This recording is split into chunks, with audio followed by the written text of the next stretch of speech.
Hoje a gente vai fazer um bolo de limão.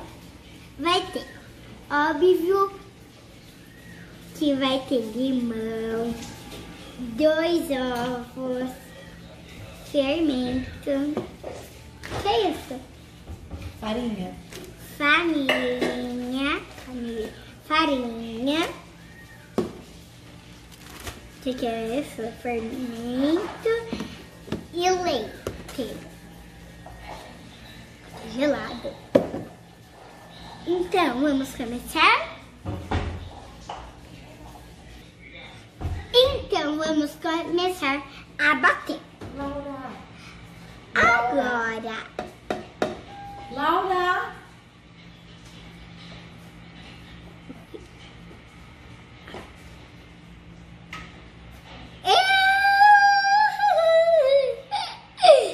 Ai, Júlia.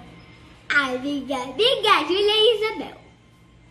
Agora a gente vai pôr todos os ingredientes.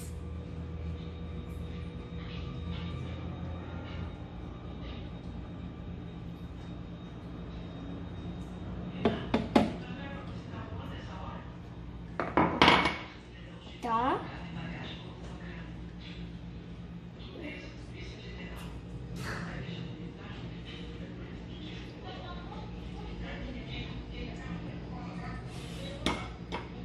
Tá vendo? Alô?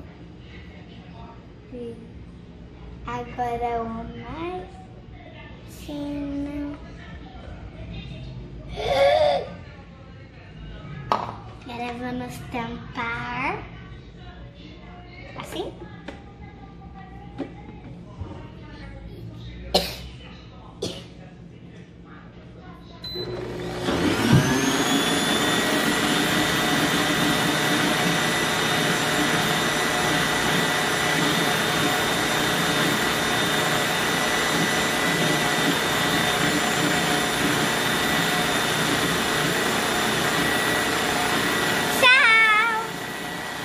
Não terminou ainda o bolo.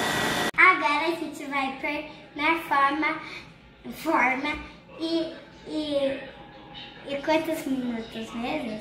30. 30? Então vamos lá. 30 minutos vai ficar na...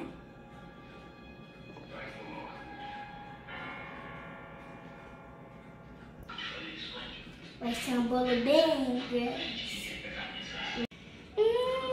Cheirinho gostoso. Vamos desenformar? Vamos. Ai, tava quentinho. Tô pronto. Vamos provar. Só que o meu é pequenininho, que é no final. Agora eu vou provar. Agora eu vou provar esse bolo pra ver se tá gostoso. Tchau, tchau. Prova?